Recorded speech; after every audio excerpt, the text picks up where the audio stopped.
S'il faut multiplier encore de prières, multiplie encore. Alléluia. Acclamons le Seigneur. On est dans une guerre spirituelle. Celui qui a le mental fort, c'est celui qui gagne. Parce que l'ennemi, avant d'attaquer, il attaque tout d'abord à l'intérieur. Je sais que je vous dis toujours, mes bien-aimés, il faut prier pour le casque du salut. Que l'ennemi ne puisse pas vous introduire des mauvaises choses dans la tête. Quand les choses rentrent dans la tête, ils prennent 30 cm, ils descendent dans le cœur, et c'est là où ils s'installent, et tu te décourages, tu baisses même ta garde, donc la foi. Tu vois le bouclier romain. Tout il a le casque du salut, il a le bouclier aussi. Quand l'ennemi rentre là, il s'assoit là, il rentre dans le cœur, tu ne vas pas rester avec ton bouclier comme ça, tu vas le baisser. Et quand tu baisses, c'est là où il va t'écrire. Je parle à quelqu'un ici. Amen. Ne regarde pas la profondeur, ni la hauteur, ni la grandeur de tes problèmes. Regarde à celui qui a le pouvoir d'appeler à l'existence ce qui n'existe pas. Toutes les choses concourent au bien de ceux qui aiment Dieu. Les dimanches passés, je vous ai parlé de Joseph. Joseph, il a rêvé. Il avait la promesse. Mais sa vie au fur et à mesure, ça allait au contraire. Par rapport au rêve, il pouvait dire, mais mon maman, non, je me suis trompé. Il fallait qu'il aille dans le fond pour le ventre. Il fallait qu'il soit vendu chez Potiphar. Il fallait que la femme de Potiphar dise des mauvaises choses sur lui. Il fallait qu'il aille en prison pour rencontrer la grâce en prison. S'il n'allait pas en prison, il allait voir comment est-ce qu'il allait rencontrer le roi. C'était quasiment impossible. Il fallait qu'il soit là. Dieu a organisé à côté du roi que ces gens soient emprisonnés. Tu peux être emprisonné, tu ne comprends pas. Non, c'est Dieu qui a organisé. Il y a une souffrance qui est là. Dieu peut organiser aussi pour que tu puisses trouver ta grâce. C'est là où il a rencontré la grâce pour être Premier ministre. C'est là où tu vas rencontrer aussi ta grâce pour être sauvé. Et Dieu te remercie. Amen. Amen. Là, je suis très, très, très content. Amen. Amen. Et nous avons des visiteurs. Est-ce que je peux t'aider pour dire ton nom? Wilfried, je dirige l'église de Villiers-le-Bel, accompagné de mon épouse Nancy. Amen.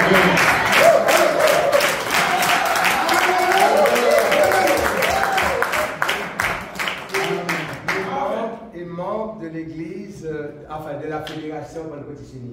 Amen. Amen. Vous savez, dans la foi, frère pasteur Wilfried Motobon, ainsi que sa femme sœur Nancy, ce sont mes exemples. Amen. C'est quand on est entre nous, je l'appelle grand frère. Bon, de façon protocolaire, pasteur. Mais entre nous, je l'appelle le grand frère. Amen. Oui, c'est mon grand frère en tout, même dans la foi. Amen. Et ce sont des personnes que nous aimons beaucoup, beaucoup, beaucoup. Ça fait vraiment beaucoup d'années que nous connaissons et nous aimons votre famille. Amen. Et ses enfants et tout ça. Et ces belles filles.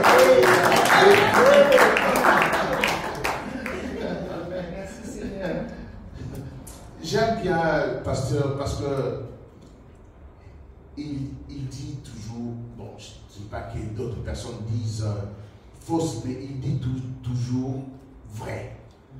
Même si ça fait mal, mais il dit vrai. Alléluia. Donc c'est une qualité. C'est une qualité. Vous savez maintenant, avec tout ce qui se passe, les gens sont un peu... ils enrobent des choses, même pas caresser dans le sens du poil, mais ils essaient un peu, non. Lui, il est direct, il te dit, ce qu'il y a à faire et puis voilà. Amen. Et moi j'apprécie. Moi j'apprécie. Alléluia. Mes bien-aimés, vous m'écoutez tout le temps. Vous m'écoutez tous les jours. Et aujourd'hui, moi je vais m'asseoir. Amen.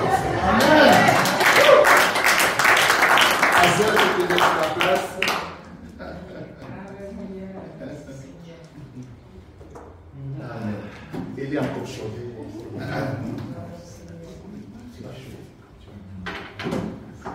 Gloire au Seigneur. Amen. Béni soit l'Éternel. Amen. Je vais me sentir avec le Père ici. Amen. Je vais être à l'aise. Alléluia.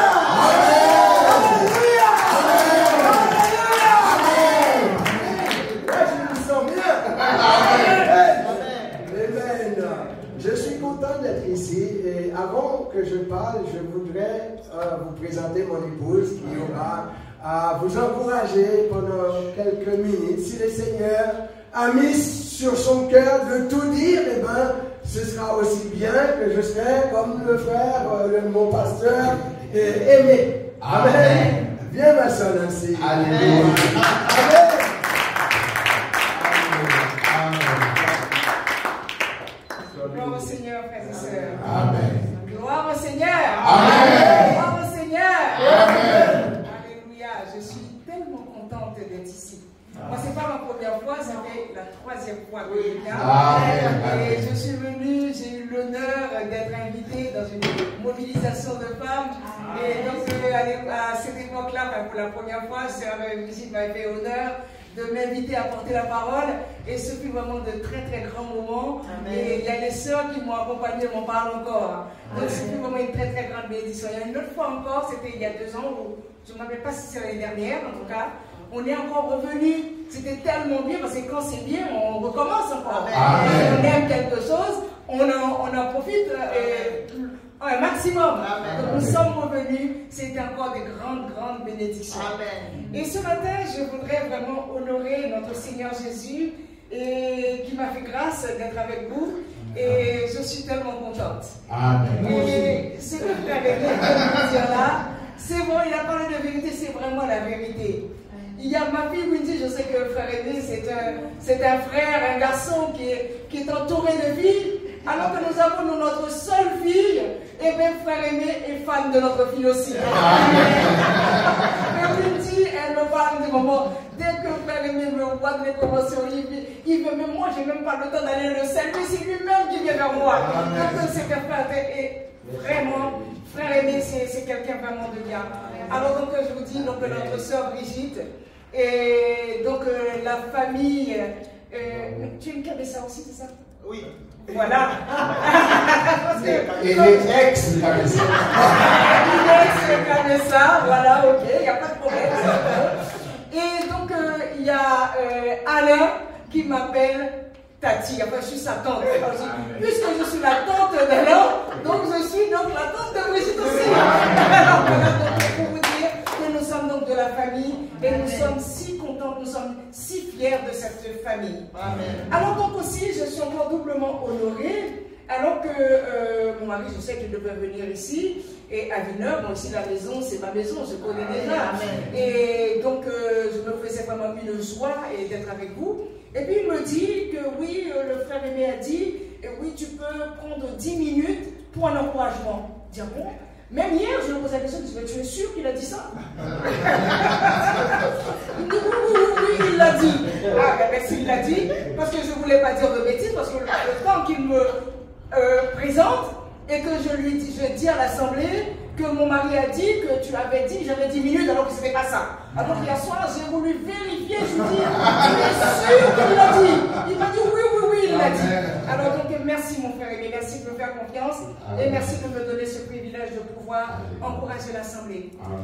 Alors que donc vous le savez très bien, pour ceux qui ont eu l'occasion de se présenter devant une Assemblée, et on ne vient pas comme ça devant une assemblée. C'est quelque chose de très précieux, c'est quelque chose de très important. Quand on vient, c'est le Seigneur qui doit parler. Moi, je n'ai rien à vous dire. Et je pourrais essayer d'amuser la galerie par des choses. D'ailleurs, je dis souvent, je fais que des mauvaises blagues. En général, c'est rien que moi qui dis de mes blagues. Alors donc, franchement, je ne me permettrai pas de vous faire des blagues. Mais alors donc, quand le frère Phil me l'a dit, mais toutefois, je me prépare toujours, parce que on ne sait jamais. Et donc, je dis, mais Seigneur, qu'est-ce que tu veux que je leur dise dans la salutation? Parce que je savais que j'allais devoir vous saluer quand même. Et il dit, qu'est-ce que tu veux que je leur dise? Et donc, depuis un certain temps, je réfléchissais sur le sujet, à savoir être un bon disciple. Amen. Je dis, Seigneur, être un bon disciple. Alors, moi, je dois vous dire, je suis quelqu'un qui développe un sentiment d'infériorité. Je me dis, oh là là, un bon disciple, parce que c'est tellement grand, et c'est tellement quelque chose de profond d'être un bon disciple. Je dis, Seigneur, si je leur parle d'être un bon disciple, c'est que moi, je suis déjà dans le processus. Alors, alors là tout de suite, je pense à la parole de Dieu qui dit, Seigneur, sonde-moi, oh Dieu, tu connais mon cœur et tu connais mes pensées. Regarde si je suis sur la bonne voie. Amen. Et j'ai trouvé donc ce sujet un peu trop prétentieux. Je dis, Seigneur, qu'est-ce que je vais pouvoir leur dire? Je vais leur dire d'être un bon disciple, et puis moi, je ne suis pas sûre que je sois dans le bon processus, que je suis déjà sur la route. Et parle-moi encore. Et c'est là, alors que je ne savais même pas, et qu'il y avait vraiment beaucoup de difficultés, d'épreuves. Je sais, il y a toujours des difficultés, des épreuves. Mais ce matin, la difficulté, les épreuves de ma soeur, je ne savais pas que j'allais tomber sur une sorte de cas comme ça. Alors que je réfléchissais, et j'ai pensé à l'histoire de Lazare. Et je trouve que cette histoire de Lazare correspond très bien. Maintenant, ce n'est pas une question de mort, parce que vous le savez, vous qui êtes chrétien depuis un certain temps, vous connaissez surtout l'histoire de Lazare. Là, ce n'est pas encore le cas de notre garçon. Mais l'affaire de Lazare, l'histoire de Lazare, était une histoire aussi qui était assez dramatique quand même. Alors, Lazare tombe malade. Si nous regardons dans le livre dans l'évangile de Jean, chapitre 11, il nous parle, il nous dit que Lazare était un ami de Jésus.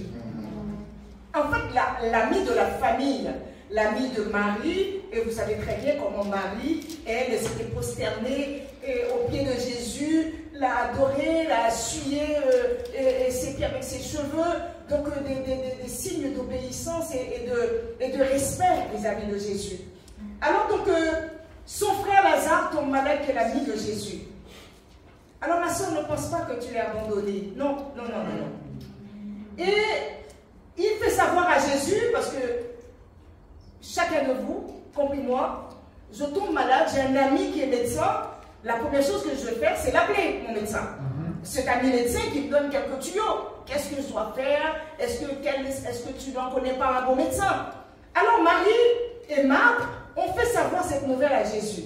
Et qu'est-ce que Jésus lui fait? Il reste là-bas 2 jours. Ça doit correspondre un peu à ta situation, ma soeur. Tu as dû prier pour cet enfant. Tu appelles Jésus, Jésus, et pour l'instant, apparemment, il n'a encore rien dit. Alors ce matin, je voulais vous encourager sur cette petite phrase qu'on pourrait dire, c'est un sujet, l'attitude à avoir dans les épreuves.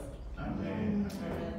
L'attitude à avoir dans les épreuves. Amen. Et qu'est-ce que nous regardons? Nous voyons que, alors que Marie et Marthe ont fait savoir que le frère était malade, et le frère arrive même à mourir.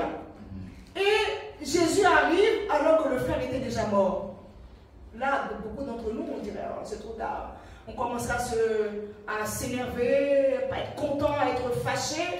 Et qu'est-ce que, dans la Bible, il nous dit, dans le verset 20, il me semble, il dit, lorsque Marthe a appris que Jésus arrivait, elle alla au-devant de lui, tandis que Marie se tenait assise à la maison.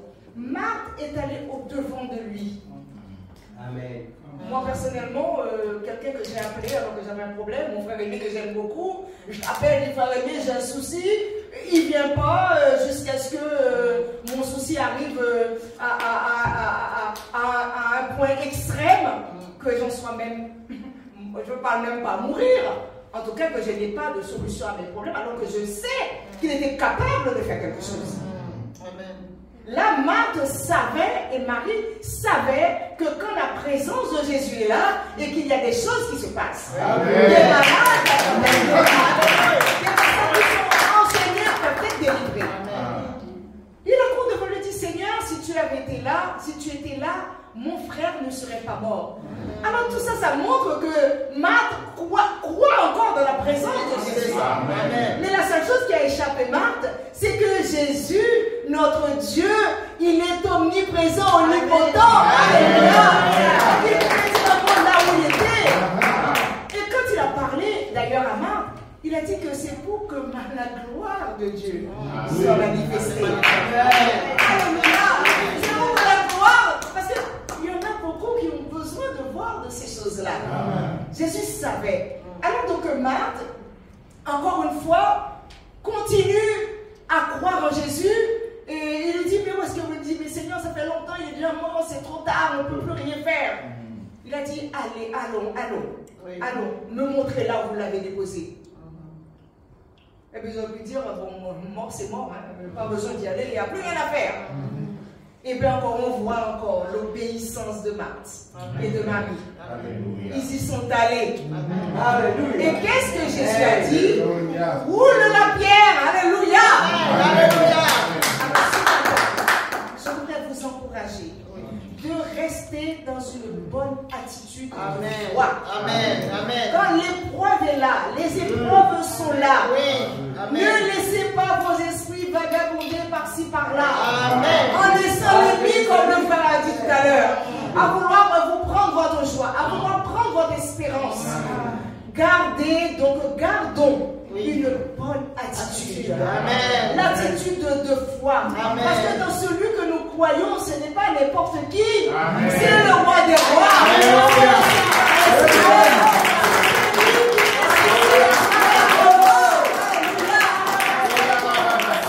C'est celui qui ressuscite les morts. Alors gardons donc un bon esprit, mes frères et sœurs. Alors moi qui vous dis ça, moi je suis la première à m'agiter, à dire, Seigneur, tu vois, là, ça ne va pas du tout. C'est pas comme ça, c'est pas ce que j'attendais. Oui, mais c'est que le Seigneur a dit, la Bible dit que nos voix ne sont pas ses voix. Ses pensées, nos pensées ne sont pas ses pensées. Ce que vous pensez être bon pour vous, eh bien, c'est pas ce que vous en avez besoin. Ah, ce matin, ma soeur, c'est pour que la gloire du Seigneur puisse être manifestée.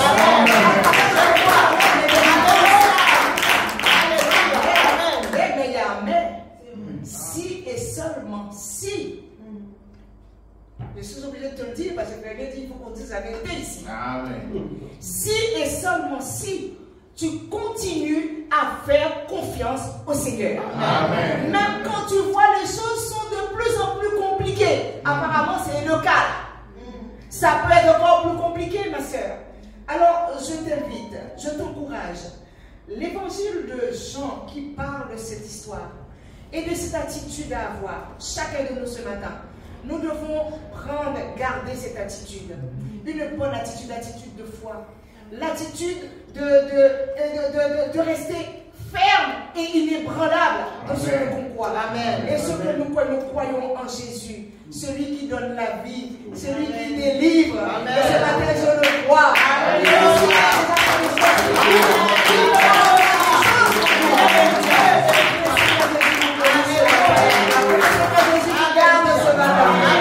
Sachez, soyez rassurés que vous êtes toujours dans mes prières. Amen. Ma nièce Brigitte, mon frère aimé, je vous aime beaucoup, il est fini évidemment. Amen. Même si c'est vrai, des fois il m'arrive des moments, non mais non plus, avant je ne me rappelais plus qui c'était. Maintenant je commence à le connaître maintenant. Je me suis appliquée à bien les regarder pour que je ne me trompe pas. Parce que quand même ce sont mes petites nièces, quand même ça fait quand même mauvais effet de ne pas les reconnaître. Le Seigneur Jésus vous bénisse. Et restez à ses pieds. Il y a des grandes bénédictions pour vous. Il y a des plans pour vous de paix et énormément de valeur. Le Seigneur va donner un meilleur. Chacun de nous, le Seigneur Jésus vous bénisse. Pour apporter la parole. Les gens disent dans la fédération, moi je ne parle pas beaucoup. Je reste toujours à Villiers. Mais là aujourd'hui, je suis ici à Villeneuve-le-Roi et je suis heureux. Je suis content d'être là. Allez, je vais honorer la sœur Brigitte, de toute la famille aimée, du courage qu'ils ont eu pour prendre ce fardeau. Je ne sais pas comment ils ont fait, le Seigneur les a parlé sûrement, parce que c'est un fardeau, mon frère. Amen. Amen. De voir quelqu'un qui s'engage. Tu n'as pas choisi la facilité, mon frère. Bien-aimé, je vais vous demander de l'encourager. D'être là et l'écouter. L'écouter. Parce qu'on ne choisit pas ce travail. C'est un travail honorable, certes, mais un travail compliqué. Tu as toujours, c'est toi qui as la faute. C'est toi qui as fait mal. Parce que tu fais quelque chose, c'est toi, celui qui fait, celui qui prend. Si on reste là à regarder, on ne fait rien, eh bien, on ne prend pas. C'est tout. Même bien-aimé, cher chrétien, écoutez mon frère, élevez ses bras là-haut. Parce que lorsque Moïse avait des difficultés, ils ont élevé ses bras. Et la Bible nous dit qu'il avait des victoires à chaque fois, ses bras étaient élevés. Et nous voulons élever les bras de notre Dieu. Amen. Ce matin, je suis honoré de faire face aussi à cela que Dieu va utiliser pour construire et bâtir l'église. La Bible dit que je bâtirai mon église. Vous êtes les poteaux, vous êtes les piliers, vous êtes ceux que Dieu utilise pour faire l'église. Amen. C'est un privilège. Et Dieu dit, les portes du séjour des morts ne prévaudront pas contre mon église. Alléluia. Alléluia. C'est l'église. Aujourd'hui, nous vivons dans un monde, ils sont tous contre le Seigneur Jésus-Christ. Et le Seigneur a dit, s'ils sont contre moi, ils seront aussi contre vous. Vous savez, nous, l'église de Villiers-le-Bel a été que des miracles. Que des miracles. Nous avons connu des petites salles de 10 personnes. Alors c'était même ridicule quand on allait dans une réunion, dans un bar de café-tabac, tout le monde fumait. Après, ils nous laissaient la salle pour faire notre réunion. Mais ça ne nous a pas embêtés tant que ça. Nous avons tout simplement eu de la persévérance. Nous ne nous sommes pas arrêtés au problème, mais nous avançons. Amen. La Bible dit, ce n'est pas parce que vous n'allez pas tomber, lorsque vous tombez, ne restez pas par terre. Nous avons eu des échecs, mais nous nous levons et nous continuons. Nous cherchons à lever. Amen. L'encouragement que je voudrais apporter aujourd'hui, c'est que faire. J'ai une énorme difficulté. Oh, alléluia. Merci Seigneur. Merci Seigneur. C'est pas trop mon tournant, ça. Merci Seigneur. Alléluia. Je voudrais vous encourager aujourd'hui que faire face aux épreuves, face aux forteresses. Nous rencontrons des forteresses dans nos vies. Les forteresses sont sur toutes ces femmes. Lorsque nous allons chercher des locaux, on semblerait nous sommes des extraterrestres. Pourquoi on cherche des locaux? Pourquoi vous voulez faire des réunions ici? Ici, c'est un dépôt. Pourquoi vous voulez être là? Les gens ne comprennent pas. Ce sont des forteresses. Les gens ont fermé leurs portes, leur administration. Ils ont fermé leur cœur, leur établissement face au Seigneur. Mais ils ne savent pas si c'est difficile de réjamber contre les aiguillons du Seigneur. Le Seigneur Jésus-Christ, on ne peut pas se battre avec lui. Les gens n'ont pas compris. Jésus-Christ est le lion de la tribu. On ne peut pas se battre avec le lion. Il est le roi de la forêt. Il est le roi des rois. Il est le roi de tous les animaux. C'est le maître des cieux. C'est le maître des cieux. Mais quand je parle des livres que nous avons ici, les gens ne connaissent pas. Ils ne savent pas avec qui on a affaire. Les forteresses sont face à nous, mais ils ne savent pas. Il y a une chose que je voudrais encourager, nous devons prendre les armes contre eux. Amen.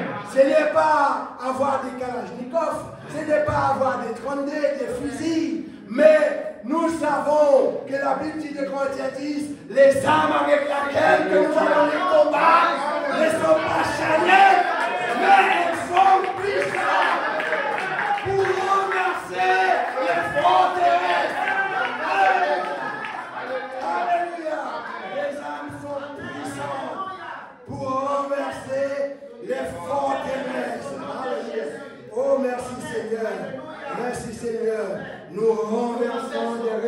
maintenant, nous renversons tout auteur qui s'élève au nom de Jésus. Nous ne pouvons pas le faire nous-mêmes, mais avec le nom de Jésus, nous pouvons tout. Nous pouvons tout. Nous pouvons ramener toutes les mauvaises pensées, les pensées captives au Seigneur. Amen. Les ramener à l'obéissance, qu'ils soient à genoux devant notre Dieu quand ils auront compris. Quand ils auraient compris. Alléluia, quand ils auraient compris. Amen. Merci frère aimé. Mettez à vos reins pour ceinture, amen. La cuirasse que donne la justice, amen. Mettez pour chaussures à vos pieds les œuvres que donne l'évangile de paix. Prenez par-dessus tout cela le bouclier de la foi. Alléluia. Lorsque nous allons quelque part pour un local quelconque, prenez avec vous votre âme, votre bouclier. Alléluia. Le bouclier de la foi, c'est cet appareil, c'est cette âme-là qui permet d'éteindre tous les traits enflammés du malheur. Oh, alléluia! Au nom de Jésus, nous déclarons que Villeneuve le roi soit à notre Dieu. Nous déclarons au nom de Jésus que Villeneuve le roi soit à mon Dieu. Je déclare les villes, les centres commerciaux, les administrations, au Seigneur, au nom de Jésus.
Asseyez-vous.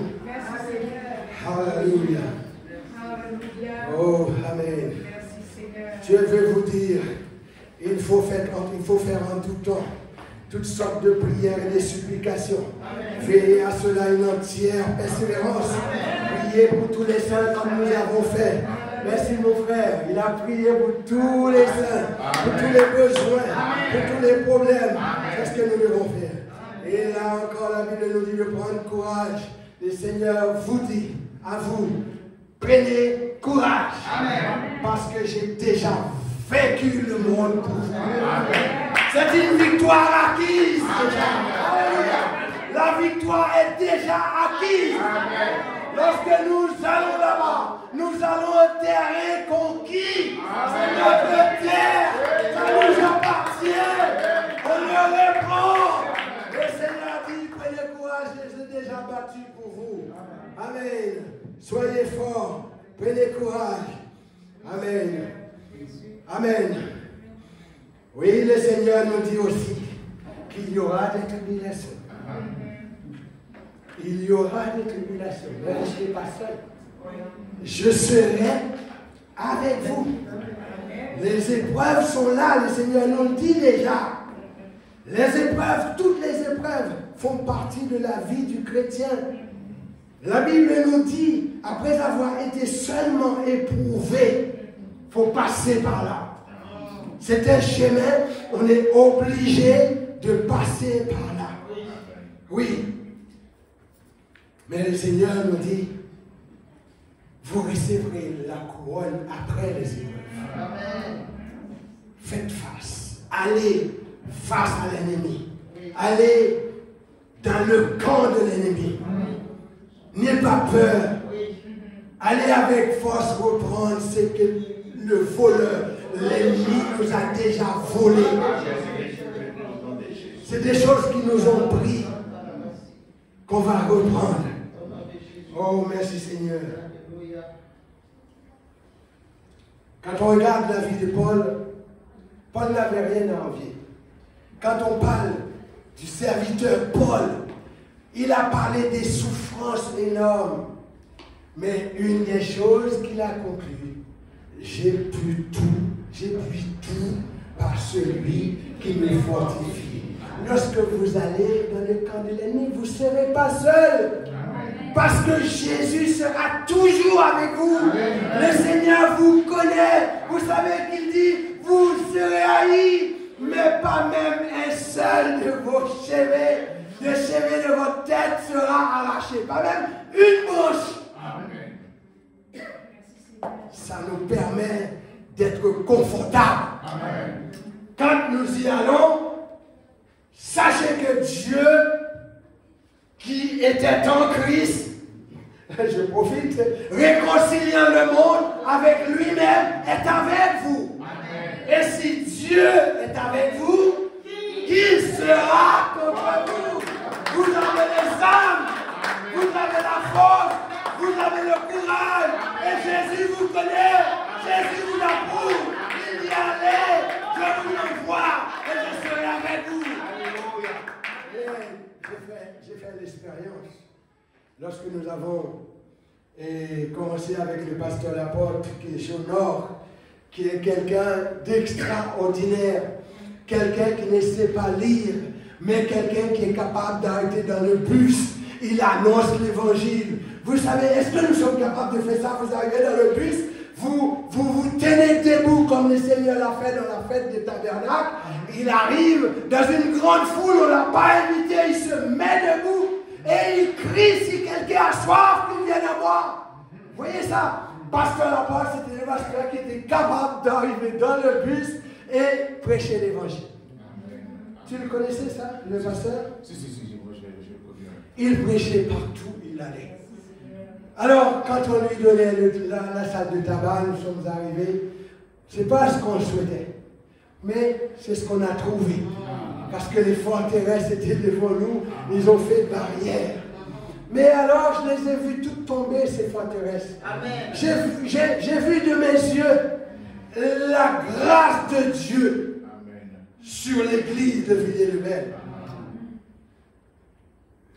Aujourd'hui, cette église a plus de 400 membres. Et cette église peut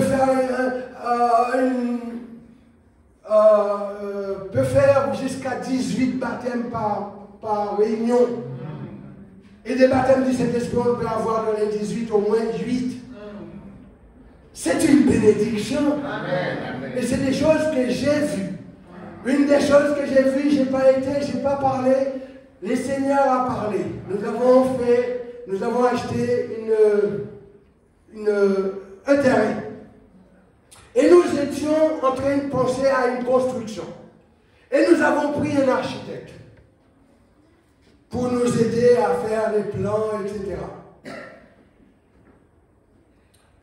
Et lorsque nous devrions aller signer chez le notaire, le Seigneur nous a dit quelque chose. N'achetez pas sur le nom des Montauban. Vous achetez en SCI. On a compris. On a acheté en SCI.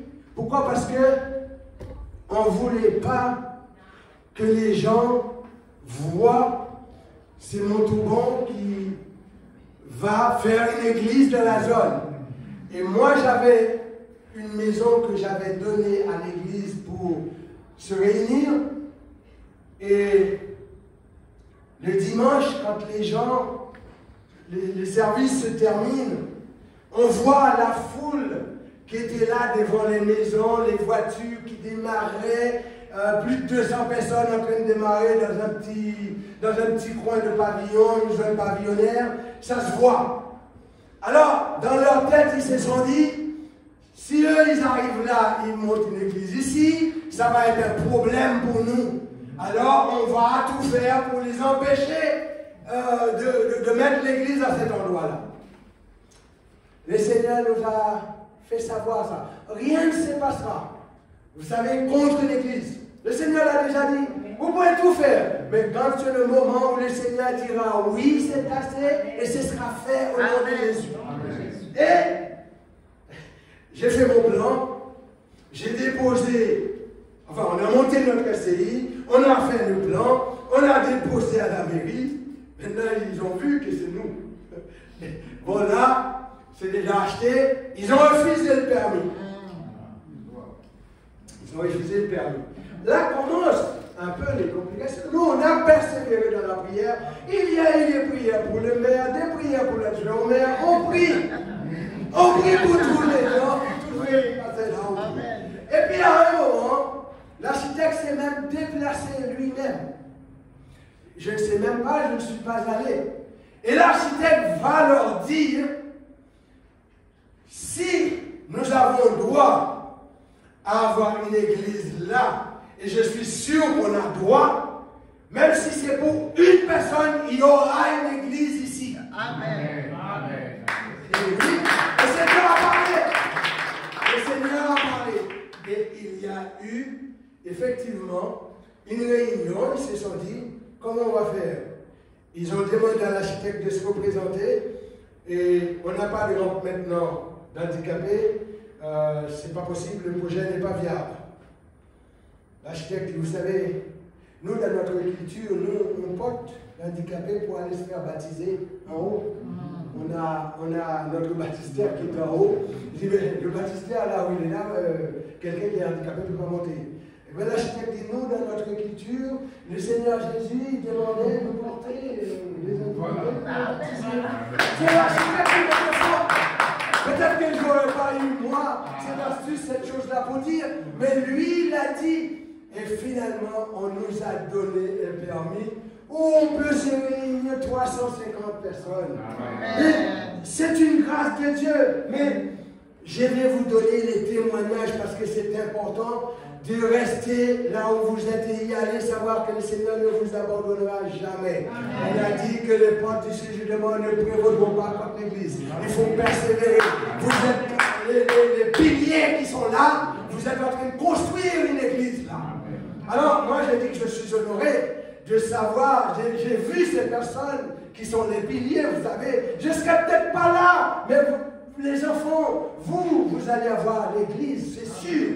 Parce que je n'ai pas prophétisé là, mais en entrant, j'ai vu un peuple.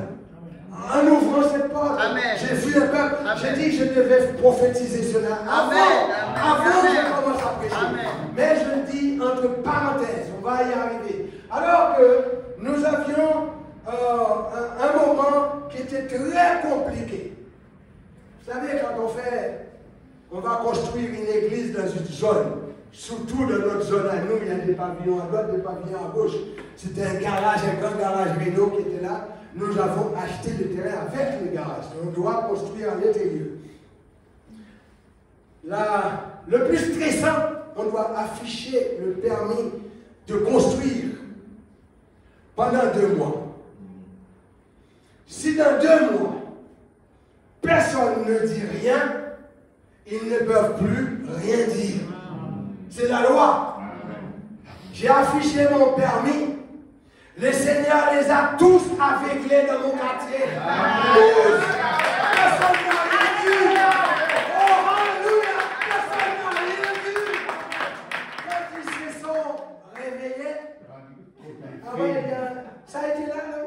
Oui, ça a été affiché là. Ils sont tous partis à la mairie rapide. Ils ont fait un comité rapide. On vient vous voir, monsieur le maire, on ne veut pas d'église dans le quartier. Monsieur le maire, vous savez, ces gens-là, je les connais, ça fait très longtemps. Ils ont été là-bas à Pierre-Sémar, ils ont embêté personne, ils ont fait leur permis, ils ont affiché leur permis, et le permis arrive à terme, vous ne pouvez plus rien faire. Ils vont construire le permis. Et on a construit le permis. Au nom de Jésus. Ça, c'était la phase administrative. Mais il y a aussi la phase Quand on est arrivé là, on commence à avoir quelques ennuis. On devait faire toute la façade en monobouche grattée. Il faut un ravalement, il faut les produits. On m'a demandé 30 000 € pour faire ça. On a parlé à l'église, vous savez, des fois, lorsque vous parlez à l'église, ils vont vous donner au maximum, allez, 2 000. Ils ne sont pas 30 000. Quelqu'un me téléphone, il amène l'échafaudage, il amène les sacs d'enduit, il amène les ouvriers, il fait le travail. Je lui dis combien je vous dois. Pasteur Montauban, c'est gratuit, c'est ma part. Amen. Pas aussi. Pas aussi. C'est gratuit, c'est ma part. 30 000 €. Merci Seigneur. Ok. J'arrive à une phase où j'ai besoin, j'ai loué un tractopelle. Je ne sais pas le manier, mais c'est moi qui vais essayer.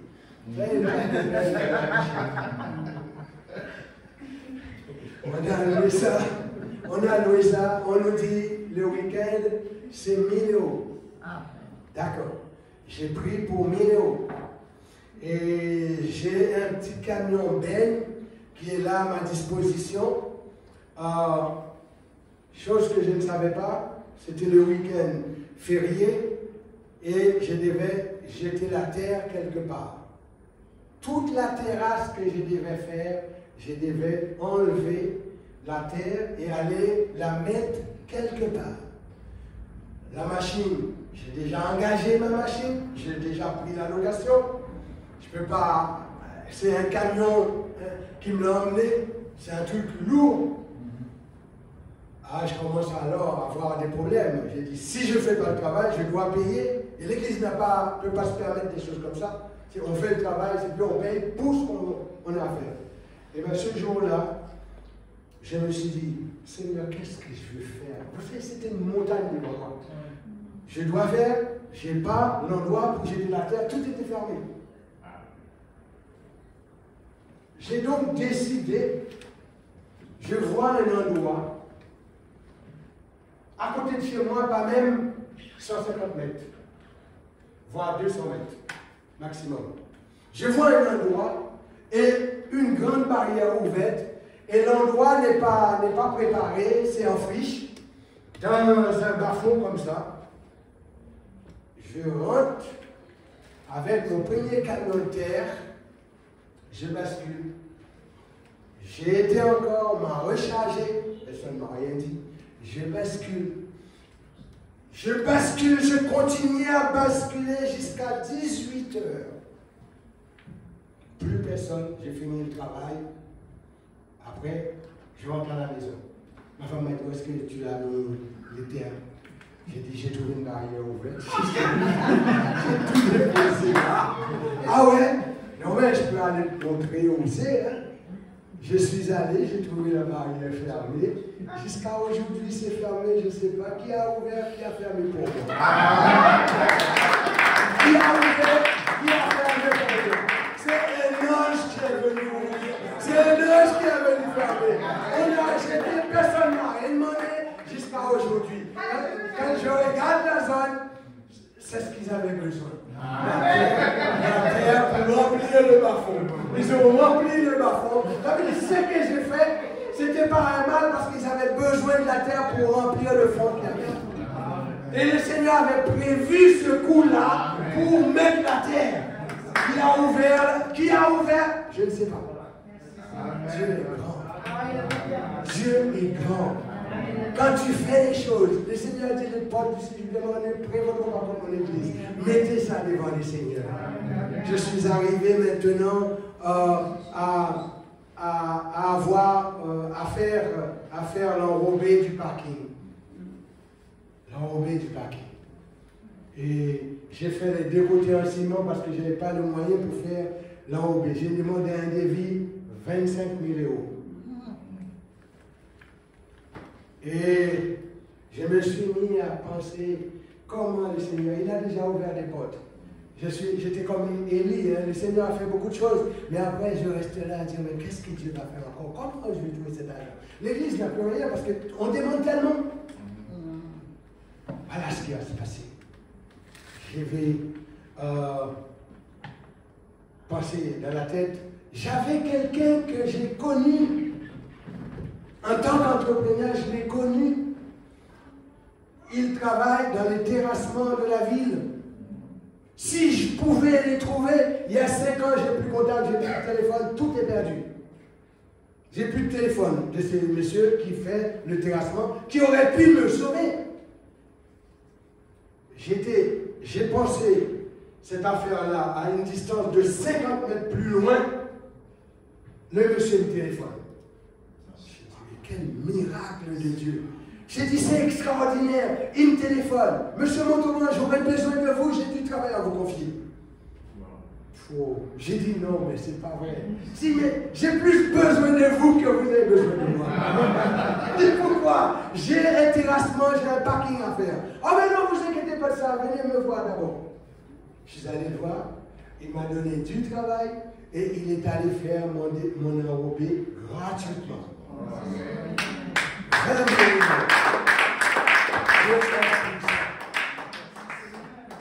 Dieu est puissant. Je ne vais pas vous garder plus longtemps. J'ai fini de vous prêcher. C'est pour vous dire que face aux forteresses, ne vous appuyez pas sur votre confiance à vous. Faites confiance plutôt à Dieu. Ne vous appuyez pas sur votre intelligence à vous, votre savoir-faire à vous. C'est Dieu qui fait tout. C'est Dieu qui est le maître des cieux. Tout lui appartient. Il n'y a pas une chose qui ne lui appartient pas. Lorsque vous êtes face à ça, vous savez, maintenant on a un nouveau projet. Si Dieu l'a fait une fois, il va le refaire encore. Il le fera encore. Et nous croyons qu'il va le faire. On a un nouveau projet pour une nouvelle église. Maintenant, nous n'avons pas encore le terrain. On remet ça entre les mains de notre Dieu. Lui va se charger de tout. On va se lever. On va louer le Seigneur ensemble. Et je sais que nos sœurs chantent très bien.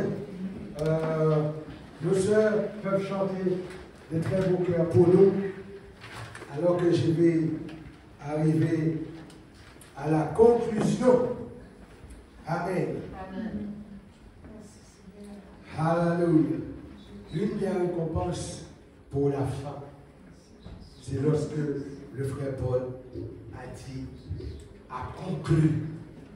Vous êtes là et vous avez un objectif. Il faut conclure. Il faut conclure jusqu'à l'objectif. Lorsque nous sommes là, il faut que la journée la plus longue, c'est quand vous n'avez pas d'objectif. Vous ne savez pas où est-ce que vous allez. Vous allez vers une construction d'église.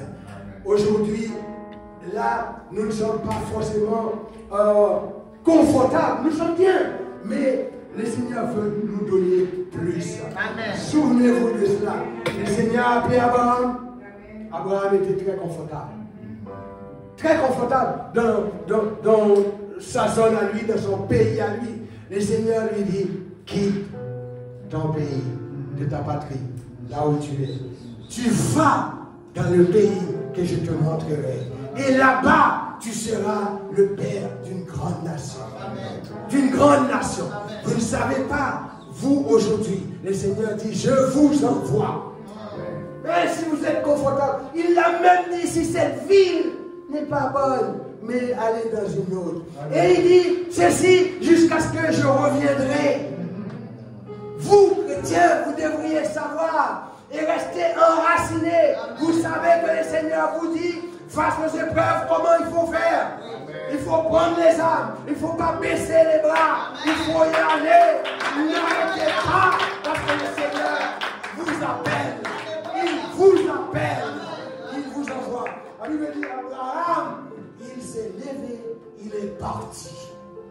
Il est parti. Il commence à rencontrer des problèmes. Il a rencontré tous les problèmes. Mais on connaît le trajet du peuple d'Israël. Le Seigneur, à bras forts et bras étendus, leur a donné des héritages. Le Seigneur ne les a jamais abandonnés. Lorsque le roi méchant voulait les atteindre, le Seigneur a séché la mer et ils ont passé à pied sec. Le Seigneur a toujours été là. Il sera avec vous. Il sera avec vous. Il est là pour vous. Mais allez. Je vous envoie. Ne soyez pas trop confortable pour se déplacer. Faites tout ce que vous pouvez. Faites confiance à notre Dieu. Oui, je crois en toi. Alléluia. Oui, je crois en toi. Tu es le Dieu de miracles. Oh, oui, je crois en toi. Oui, je crois en toi. Tu es le Dieu de miracles. Oui, je crois en toi. Les âmes est déclarée. Est déclarée, Seigneur. Je crois en toi. Tu es le Dieu de miracles. Oui, je crois en toi. Oui, je crois en toi. Oui, je crois en toi. Tu es le Dieu de miracles. Oui, je crois en toi. Oui, je crois en toi.